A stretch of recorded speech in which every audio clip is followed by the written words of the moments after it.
Hello, this is video number 4 of the chapter Mineral Energy Resources, chapter number 5, class 10th Geography. In this video, we would be discussing about the conventional source of energy, and in the previous video, we have done about coal as a conventional source of energy. In this video, we would be starting from natural gas. Natural gas is an important gas which is pollution free. It is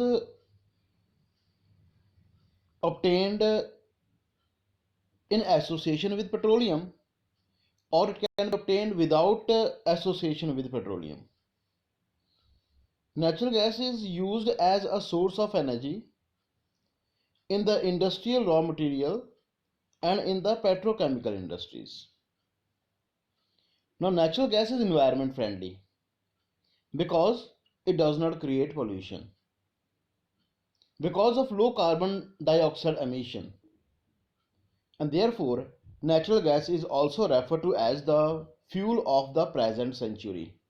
Natural gas is considered as the fuel of the present century because natural gas is environment friendly. It does not create pollution.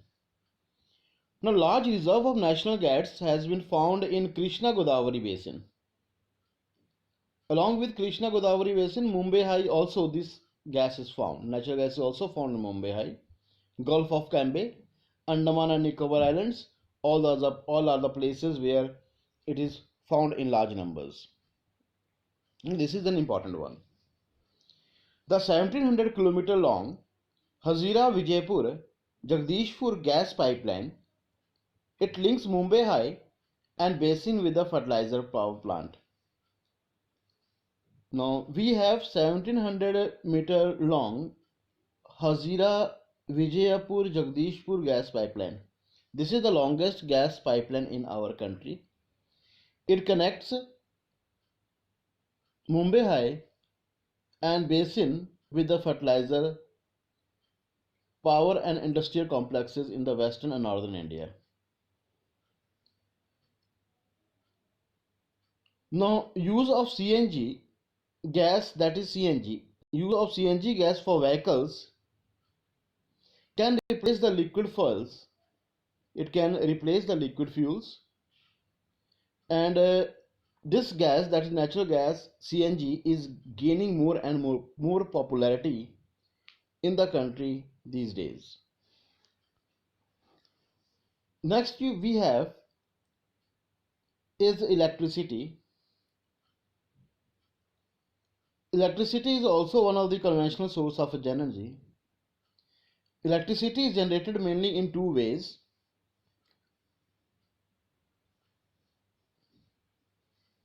By running water, and this running water drives hydro turbines, and the turbine, when it moves, it generates electricity. This is hydroelectricity. Electricity generated by running water is hydroelectricity. And then when the electricity is generated with the help of coal, petroleum and natural gas to run turbines and produce electricity, this is called thermal electricity or thermal power. Once the electricity is generated, it is exactly the same, and we cannot distinguish whether it is hydroelectricity or it is thermal electricity. Hydroelectricity generated by the fast flowing water, and large number of hydroelectricity plants are there in our country, and the most important ones are the Bhakra Nangal project, the Modar Valley Corporation, the Kopili hydro plant. These are some of the important hydroelectricity projects in our country. And thermal electricity, as we have discussed earlier, is made with the help of coal, petroleum and natural gas. And there are thermal power stations also in our country, and about 310 thermal power stations are here in our country, which is used to produce thermal electricity. And as we have discussed, that once the electricity is generated, it is produced, it is difficult to distinguish whether it is the hydroelectricity or it is a thermal electricity. Once it is produced, electricity is the same. Then we have nuclear or atomic energy. This nuclear and atomic energy comes under the category of non-conventional sources of energy. So non-conventional sources of energy are a renewable source of energy. Non-conventional sources of energy are renewable sources of energy, and they are present in large numbers. The first non-conventional source of energy is nuclear or atomic energy. Now, it is obtained by changing the structure of the atoms. When such a change takes place, energy is released in the form of heat, and this heat can be used to generate electric power. And uranium and thorium, which is available in Jharkhand and Aravalli hills of Rajasthan, are used for generating atomic and nuclear power. And monazite sands of Kerala are also rich in thorium. Now, the solar energy. India is a tropical country and India has large supply of trapping solar energy. In order to trap solar energy, we need a solar technology, and technology is referred to as the photovoltaic technology. The photovoltaic technology is used to convert sunlight into electricity. Solar energy is becoming important in rural areas and remote areas. A large solar plant in India is Madhapur, that is near Bhuj, and here solar energy is used to sterilize milk cans.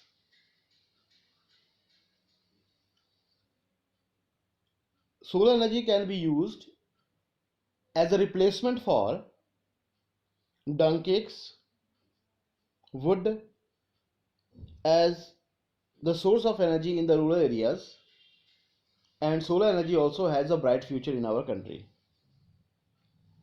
Next non-conventional source of energy is the wind energy. India ranks as the wind superpower in the world, and the largest wind farms cluster is located in Tamil Nadu from Nagarcoil to Madurai. Apart from these, Andhra Pradesh, Karnataka, Gujarat, Kerala, Maharashtra and Lakshadweep are important wind farms. Nagarcoil and Jaisalmer are well known for the effective use of wind energy in the country. Next we have biogas. It shoves farm waste, animals and human waste. They are used to produce biogas. Now biogas can be produced on the national level. It can be produced in the local level. It can be produced at the national level also. It can be produced at the local level also. They are set up at municipal, cooperative and individual levels. And plants, they use cow dung or animal waste or human waste to produce gas. These are also referred to as gobar gas plants in rural India. Now, they provide double benefits to the farmers in the form of energy generated. At the same time, quality of manure is also improved, and that manure can be used in the fields in order to improve the fertility of the soil. The cattle dung can be used in a better way, and it improves the quality of manure. It can also prevent the loss of trees,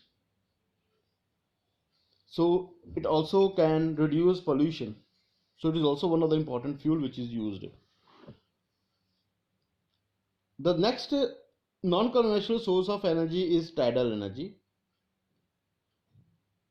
Tidal energy is generated with the help of oceanic tides.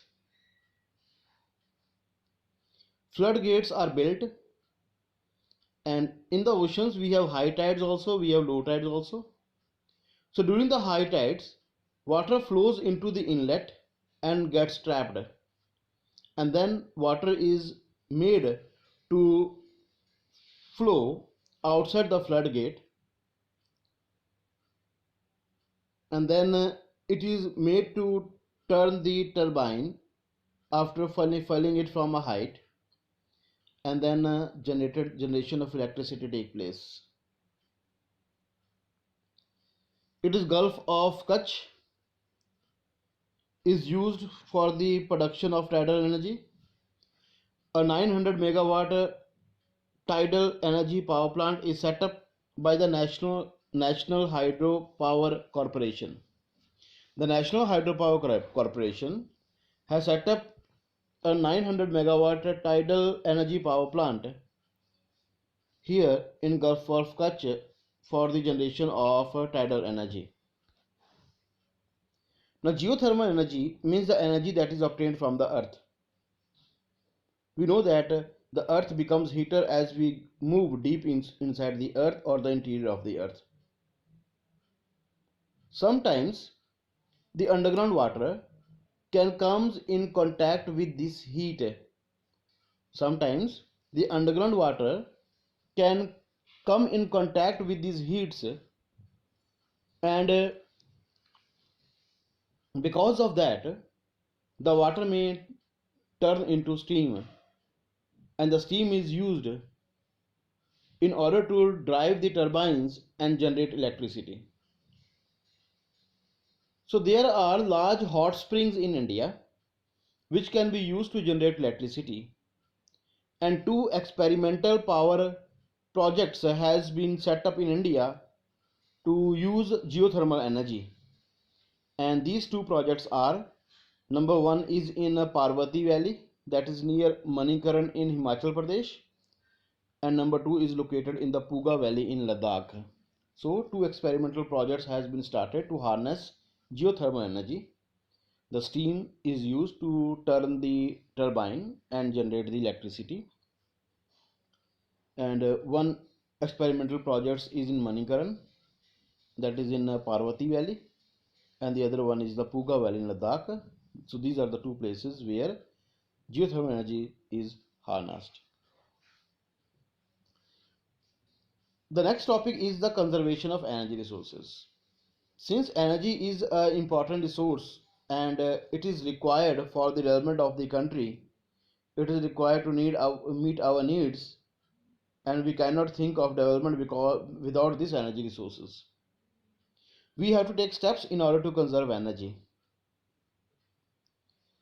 And what are the steps that can be taken for the conservation of energy resources? Number one, we have to use public transportation instead of the individual vehicles.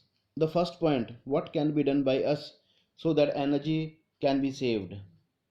First point, we can use public transportation system instead of private vehicles. Number one point. Second point, we have to switch off electricity when it is not in use. We have to save electricity. We have to switch off electricity when not in use. Third point, we have to use power saving devices. All those devices, the example, now we are using LED bulbs. LED bulbs is a power saving device. Similarly, while we are purchasing the electronic goods, we must purchase those goods which are having higher star rankings. These are energy efficient, means they are saving energy. So energy saving devices must be used. Next point, we have to use non-conventional sources of energy. Like we have to use more and more nuclear energy. We have to use more and more solar energy, wind energy, biogas, thermal energy, tidal energy. All these are the non-conventional sources of energy. We have to use these sources of energy in a larger way. That is why it has been saved that energy saved is energy produced. If you save energy means you produce energy, so you must contribute in the production of energy by saving energy resources. This is all about chapter number 5, and we have covered the entire chapter in these 4 videos. Now for any further clarification of the chapter, you can just let me know about that. Thank you.